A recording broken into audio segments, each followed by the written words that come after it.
Então, vamos lá, 800A. Começou aqui a gravação, tá? Para a gente poder fazer a correção. Então, a primeira, como ocorre, de que modo, né, ocorre, como ocorre a respiração celular ou respiração química e a mecânica e a pulmonar? Alguém conseguiu fazer essa? Bom dia, Sofia. Ué, o que houve com Sofia? Ah, Sofia entrou. Alguém conseguiu fazer a primeira? Como é que ocorre a respiração celular e como é que ocorre a respiração pulmonar?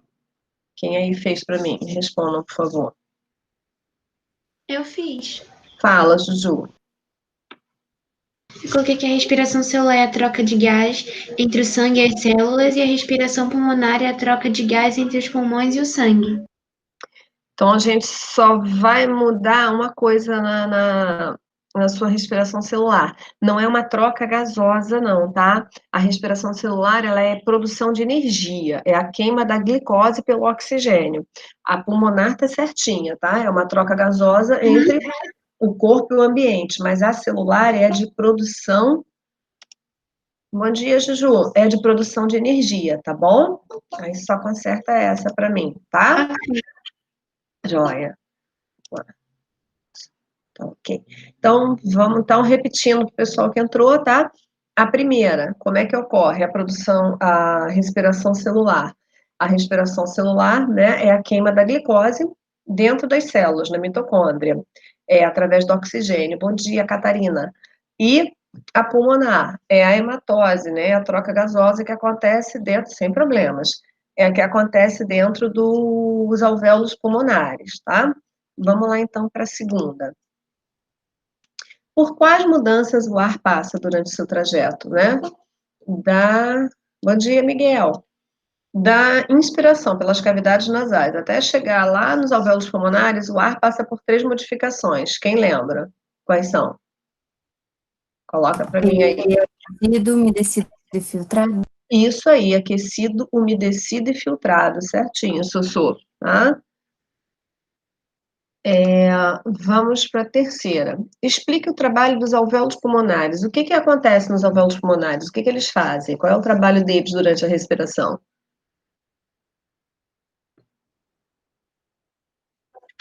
É onde ocorrem as trocas gasosas. Isso aí, a hematose, certinho, tá? É onde ocorre a troca gasosa. Exatamente. O oxigênio vai para a corrente sanguínea, o gás carbônico sai da corrente sanguínea para ser jogado fora. Joia. Bom dia, Rafael. A quarta. De que forma o diafragma atua nos processos de inspiração e expiração? Como é que ele trabalha? Quem fala para mim, de um jeito assim bem simples?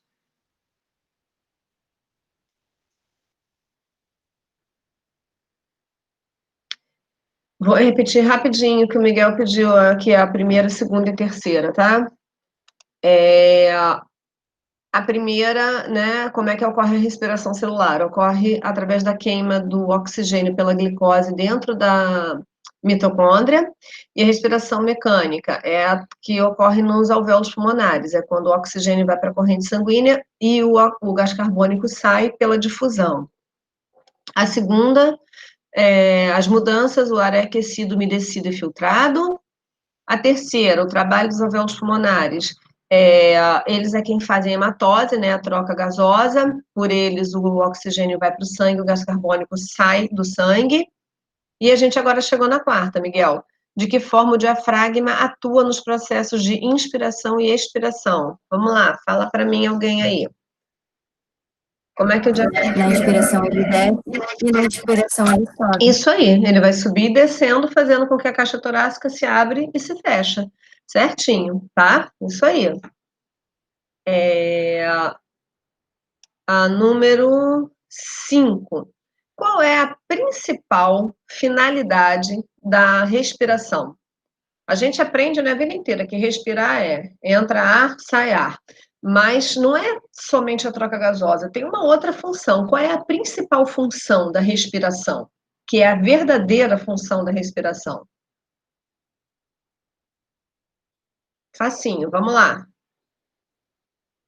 Vai lá, Enzo. Qual é a finalidade da respiração?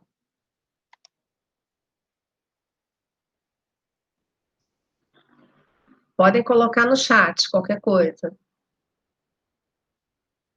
Produção de energia, isso aí, Nicolas, exatamente, tá? A principal função da respiração é a produção de energia pelo corpo. Agora, número 6. Qual é a diferença, né? O que se entende isso aí, Enzo? Produção de energia, certinho. Qual é a diferença do sangue venoso para o sangue arterial, gente? Vamos lá.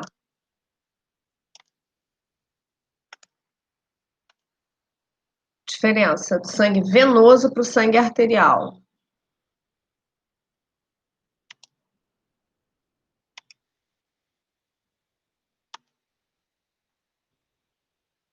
Quem responde para mim?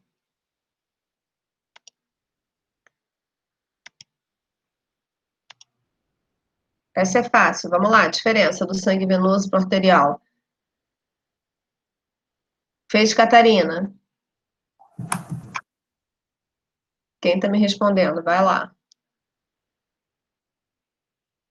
Tia, eu botei que no sangue venoso é rico em gás carbônico e o arterial é rico em oxigênio. Isso aí, certinho, tá? Lembra que, eu não sei se foi com vocês, mas ou se foi com outra turma, que eu fiz essa analogia que fica fácil de memorizar, até se quiser fazer a correlação, venoso com a palavra venenoso, por conta do gás carbônico, tá? Então, o sangue venoso é o que tem o gás carbônico, rico em gás carbônico, e o arterial rico em oxigênio, certinho. A número 7. A diferença da pequena circulação para a grande circulação. Fala para mim, Lelê. O nome já diz, pequena e grande. Qual é a diferença entre elas?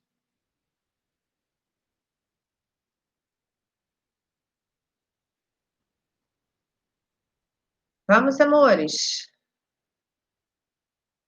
Pelo nome, vamos lembrar. Pequena e grande. A pequena acontece entre quem?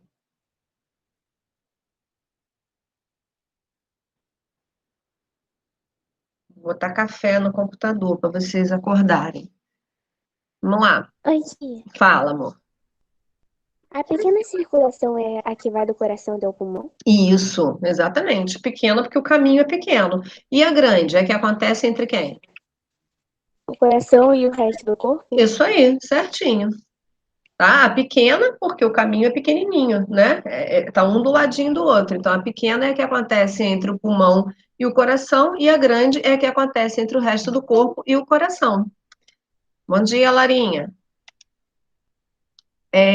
Agora, a 8. Por quais cavidades passa o sangue venoso e o sangue arterial? Lembrando que o sangue venoso, ele sempre passa do lado direito do corpo e o sangue arterial do lado esquerdo. Bom dia, Lucas. Então, vamos lá. Por quais cavidades passa o sangue venoso? Dentro do coração. Quais são as duas cavidades que nós temos do lado direito? Em cima e a de baixo. Como é o nome da cavidade de cima? Quem lembra?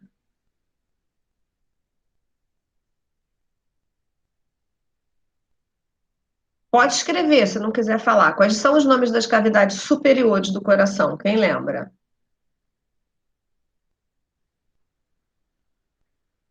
O ventrículo é o de baixo, Larinha, tá? É o átrio. Mas valeu a participação, isso aí, tá? Então, olha só. Vamos lá comigo, Lara. Não, aí o músculo é o que compõe ele, Miguel. Ele é formado por um músculo, mas a cavidade, os espaços que ele tem, né? Ele tem 4 cavidades. Olha eu, 4. 4 cavidades. As superiores são os átrios, as inferiores, as de baixo, os ventrículos. Ora, se do meu lado direito. Bom dia, Bernardo. Se do meu lado direito só passa sangue venoso, então, deixa eu ver aqui para responder direitinho. Quais cavidades tá? Então, o sangue venoso ele passa pelo átrio direito e pelo ventrículo direito. E o sangue arterial, ele passa pelo átrio direito e desce para o ventrículo direito, tá? Então, repetindo, por quais cavidades passa o sangue venoso e o sangue arterial? No coração, né? O sangue venoso, átrio direito e ventrículo direito. O sangue arterial, átrio esquerdo e ventrículo esquerdo. Ok? Então, deixa eu ver a próxima. A 9. Ok. Qual sangue circula pela veia cava? Vamos pensar aqui. A veia cava, ela está vindo do corpo para o coração. Qual será o sangue que ela carrega? Sangue com oxigênio ou sangue com gás carbônico?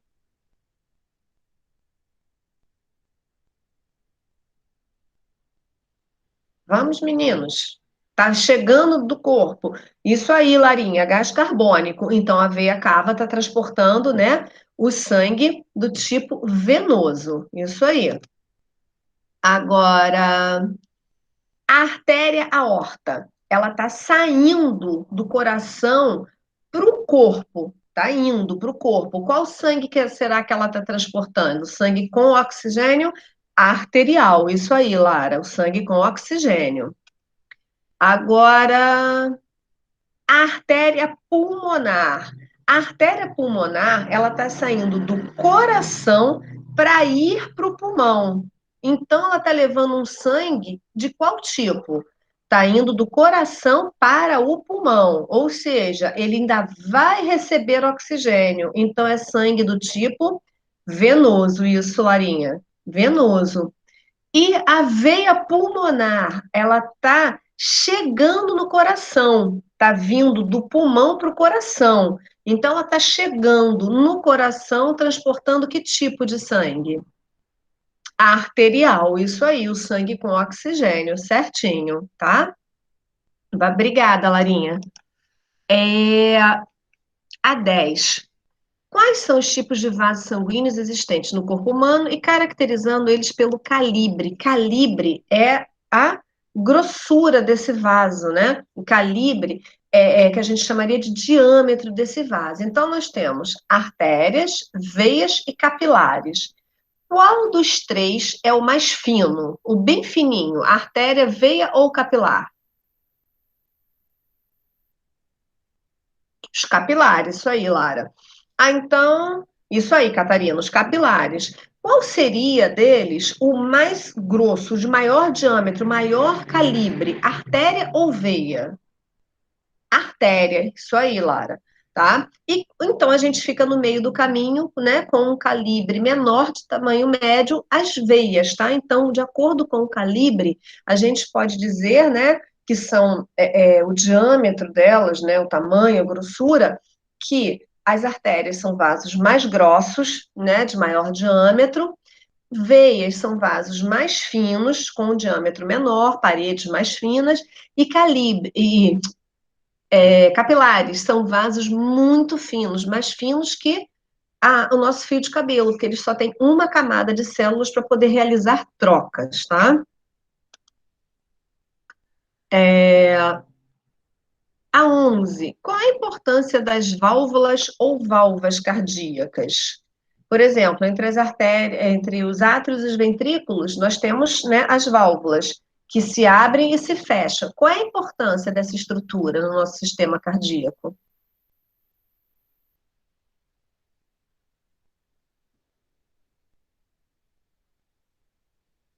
Quem imagina? Para que eu tenho uma estrutura que se abre e depois se fecha? Ela se abre para passar o sangue, mas por que será que ela se fecha?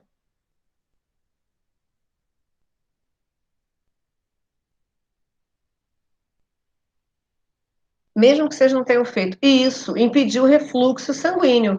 Exatamente, Lara, impedir que o sangue retorne, tá? Então, as valvas ou válvulas são estruturas que funcionam impedindo o refluxo, a volta do sangue, para que ele siga sempre o trajeto dele normal, tá?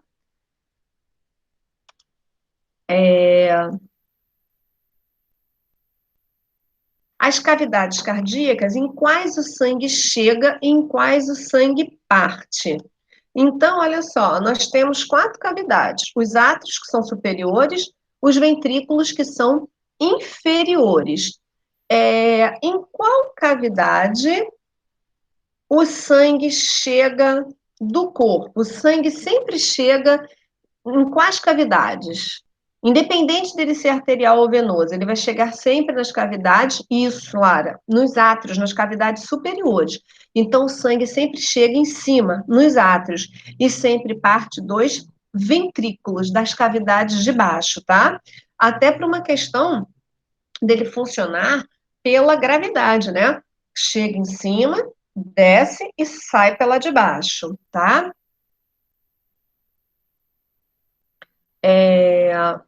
Número 13. A composição da linfa, ou seja, né, ela é formada de que substância e o local onde ela se forma. Vocês lembram disso?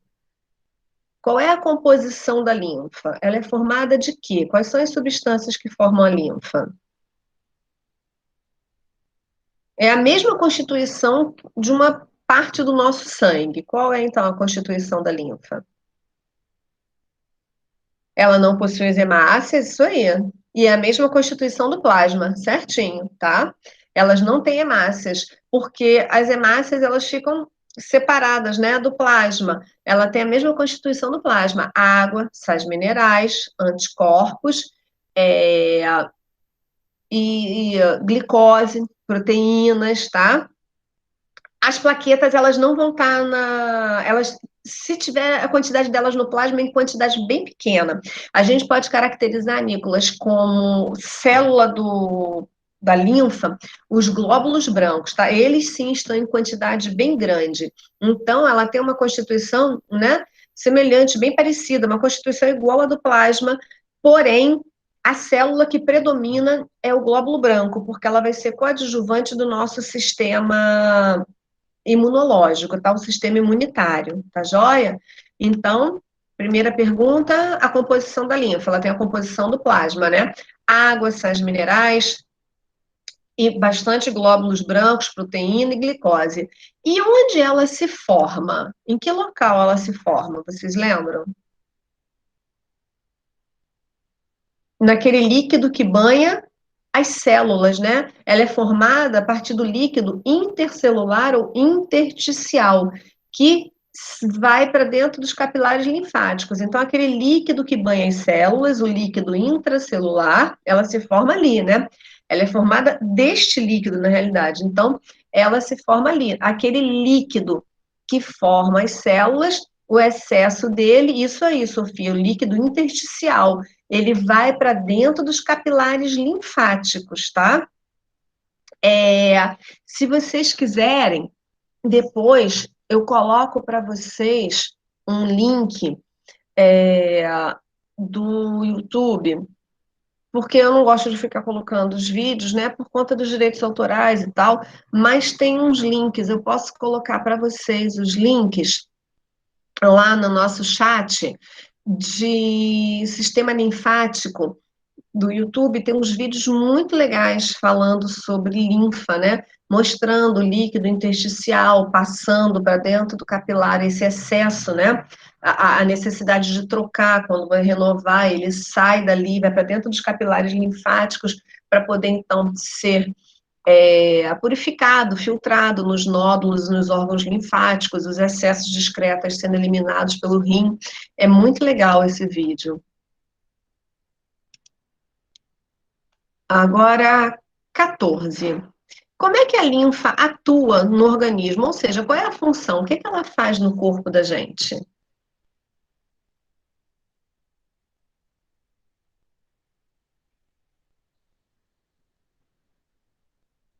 Defesa, isso aí. A linfa, ela vai transportar glóbulos brancos, né? Ela vai transportar 2 tipos diferentes, aliás, vários tipos. Não, Nicolas. O pus, na realidade, são células mortas em decomposição, tá? No local da ferida, a linfa chega trazendo glóbulos brancos, né? Diversos tipos de glóbulos brancos. Uns funcionam neutralizando toxinas, são os anticorpos, eles neutralizam toxinas. A gente fala muito em anticorpo, só em anticorpo, mas a gente não tem só o anticorpo, né? Aquele glóbulo branco que neutraliza as toxinas. Nós também temos, por exemplo, os linfócitos T, que eles fazem fagocitose, né? Eles englobam, eles comeriam, destruiriam os anticorpos. Então, o que acontece? Nesse processo, nessa batalha, morrem micro-organismos e morrem anticorpos. E isso ali naquele lugar começa a entrar em decomposição. Essa decomposição forma o pus. O pus é resto de células mortas em decomposição durante esse processo infeccioso, tá? Sendo que esse pus, ele pode acontecer na pele, quando você se corta, ou, por exemplo, na sua cavidade aqui, ó, no seio da face, que são ossos ocos. É o processo inflamatório da sinusite, por isso que você tem que tomar antibiótico para ir matando esses micro-organismos também que estão ali fazendo a decomposição, para ajudar, tá? Então, esse processo inflamatório, na realidade, é um processo até infeccioso, né?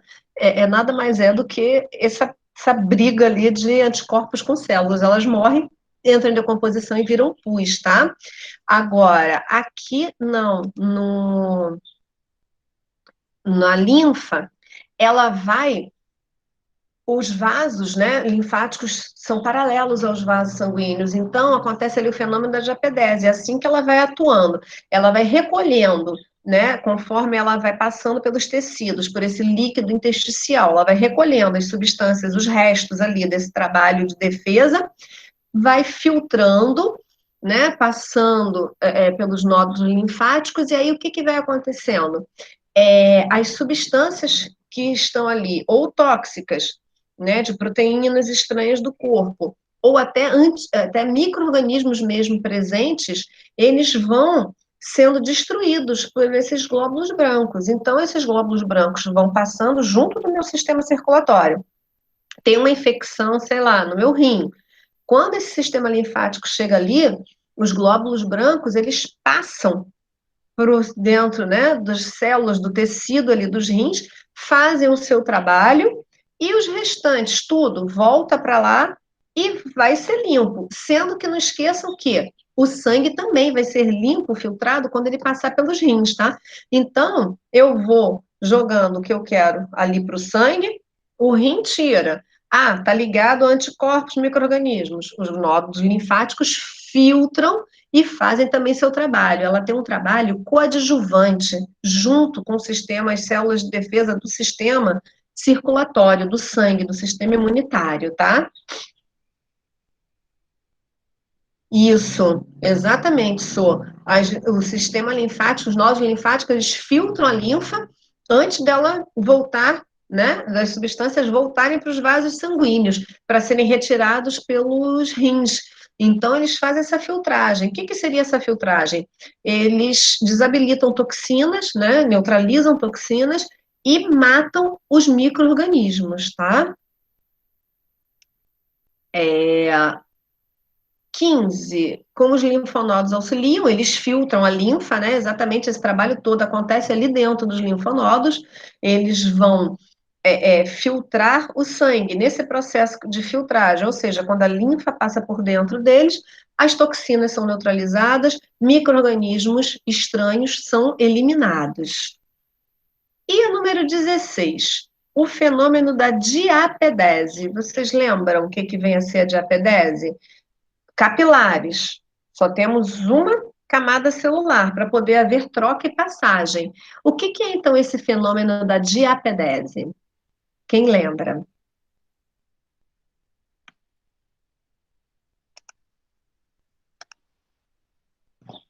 Passagem de que para onde? É uma passagem, a diapedese.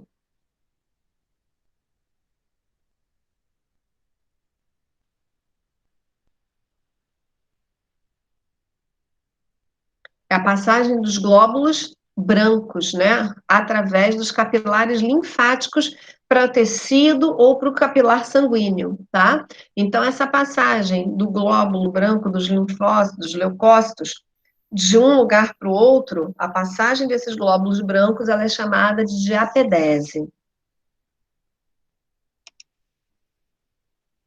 17. Qual a explicação para o surgimento das ínguas durante um processo infeccioso?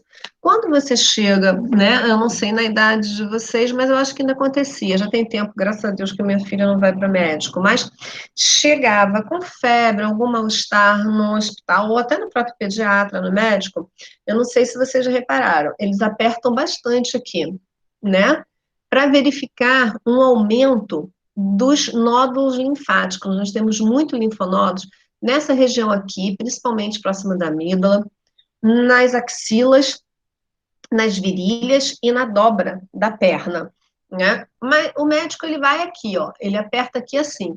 Por que que ele aperta aqui assim? Ele analisa aqui assim, ele apalpa, não aperta não, né? Ele apalpa essa região aqui assim. Quem sabe? Vamos lá.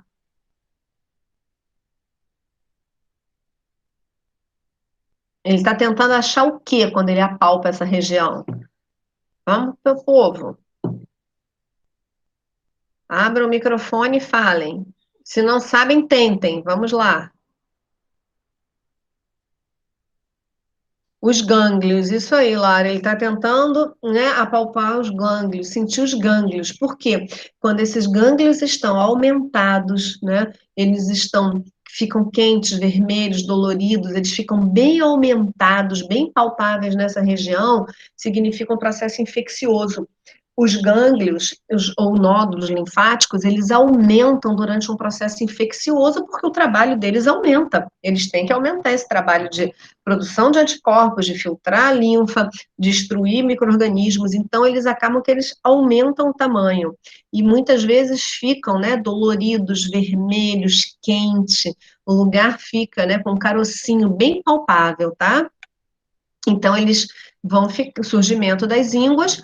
As ínguas nada mais elas são do que esses nódulos inchados, tá? Então, o surgimento de ínguas durante um processo infeccioso. A explicação é que acontece um aumento do tamanho dos nódulos linfáticos, porque eles aumentam o seu trabalho, tá? Formando essa íngua, que é esse carocinho dolorido.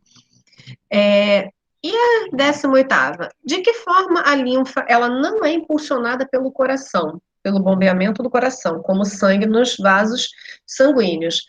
A linfa, ela circula por vasos linfáticos, é um sistema paralelo, diferente, mas não é impulsionada pelo coração.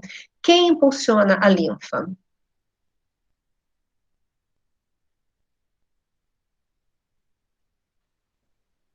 Os músculos, isso, Lara, os músculos, tá? A linfa é impulsionada pelos músculos, o trabalho muscular. Então, quando você se mexe, você se movimenta, a linfa circula no seu corpo. Se você não pensa nisso na atividade física, não agora, claro, a gente sabe que não está sendo possível, né? A não ser quem mora numa casa, ou tem um espaço, tem uma esteira, uma bicicleta, ou queira pular corda, não vai pular na cabeça do vizinho, né? Se vocês têm essa possibilidade, nem todos têm, nesse momento, mas é importante a atividade física. Por quê?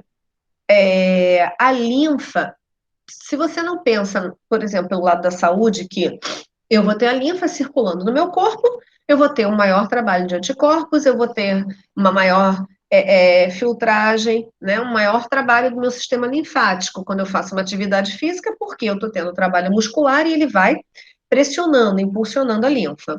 Se eu não penso por esse lado, eu também posso pensar pelo lado da estética. Quando eu faço atividade física, que eu impulsiono, né, a linfa, que ela circula, ela ajuda a drenar esse líquido que pode ficar acumulado, causando inchaços. Então, eu também vou ajudar, né, não só na minha saúde, como na minha estética.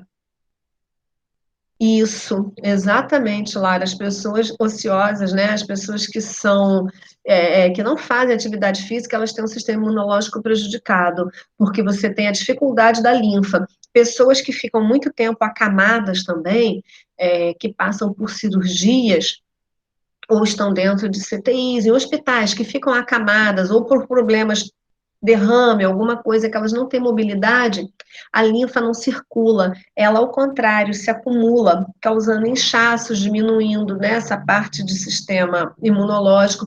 Por isso que criou, na fisioterapia, foi criada a drenagem linfática, que é um tipo de massagem especial que você faz em pessoas que estão acamadas ou no pós-cirúrgico, para ajudar a drenar esse líquido, a ele circular pelo corpo, e aí ele começa, né, a drenar, ele tira esse inchaço. O excesso dele acaba sendo eliminado, mas ele vai sendo drenado. E aí, a gente aproveitou isso e colocou também na parte estética. É muito comum, né? Mulheres, por exemplo, no período pré-menstrual, elas ficam muito inchadas, né? Elas retêm líquido. E aí, e até a idade vai fazendo, a gente vai ficando com umas bolsinhas aqui embaixo, né? E aí existe uma drenagem própria para isso, para ajudar a tirar isso aqui. Então, muitas pessoas fazem até por estética, a drenagem linfática, para ajudar a tirar esse inchaço do corpo, fazer esse líquido circular através dessa massagem. Mas foi isso que você falou, né? O sedentarismo, ele favorece uma queda da imunidade, assim como a atividade física aumenta. Principalmente se essa imunidade for feita no sol e no horário do sol bom, né? Ajuda muito a melhorar a imunidade da pessoa, além da calcificação e outras coisas, né? Não precisa ser uma atividade física muito forte. Uma caminhadinha, gente, de meia hora, 3 vezes por semana, no sol, nossa, já faz, assim, uma diferença enorme, tá? Na imunidade da gente. Deixa eu ver aqui, eu acho que acabou. Alguma dúvida, tia? A 8, 9, 10. Posso? Eu ia perguntar isso agora a vocês, se queriam que repetisse. Então, vamos lá, amor. 8. Por quais cavidades cardíacas passa o sangue venoso e o sangue arterial? O sangue venoso, ele passa pelo átrio e pelo ventrículo direito. E o arterial, pelo átrio e pelo ventrículo esquerdo, tá? Agora, deixa eu ler aqui. É a 8, a 9 e 10. A 9. Qual o sangue que circula pela veia cava, pela artéria aorta, artéria pulmonar e veia pulmonar? Então, vamos lá, um de cada vez. Veia cava é o sangue venoso. Artéria aorta, sangue arterial. Artéria pulmonar, sangue venoso. E veia pulmonar, sangue arterial. A próxima, a 10. Quais os tipos de vasos sanguíneos existentes no corpo e caracterize cada um deles pelo seu calibre? Então, os vasos são artérias, veias, capilares. O calibre, as artérias, elas têm grande calibre, veias, elas têm um pequeno calibre, e os capilares são vasos finíssimos, mais finos do que fios de cabelo, tá? Nada, meu amor. Gente, mais alguém está com alguma dúvida ou quer que repita? 14, 15, 16. Posso sim, Cecília. Vamos lá. 14. Como é que a linfa atua no organismo humano? A linfa, ela vai funcionar como um auxiliar ao sistema imunológico, tá? Então, ela atua transportando glóbulos brancos, ela atua na defesa. Se você quiser botar a resposta assim certinha, né? A linfa atua na defesa do organismo, transportando glóbulos brancos e retirando toxinas, tá? Agora é a 14, a 15. Como os linfonodos atuam no trabalho do sistema imunológico? Eles filtram a linfa, tá? Quando a linfa passa por dentro dele, as toxinas, as impurezas, né, e os micro-organismos que estejam ali são eliminados, tá? Então, eles filtram a linfa. E é 16, deixa eu ver se é isso, 16. Explique o fenômeno da diapedese. A diapedese é a passagem dos glóbulos brancos para os vasos sanguíneos e o retorno também, vice-versa, tá? Então, é a passagem dos glóbulos brancos dos vasos linfáticos para os vasos sanguíneos e dos vasos sanguíneos para os vasos linfáticos. 17? Posso, Lelê, vamos lá. A explicação para as ínguas durante o processo infeccioso. Porque aumenta o trabalho dos nódulos linfáticos. Então, eles aumentam de tamanho, ficando maiores, vermelhos, aquecidos, né, ficando mais quentes, porque eles estão trabalhando mais durante um processo infeccioso, tá? Nada, Cecília. Então, você pode botar aí, Lelê, o surgimento de ínguas.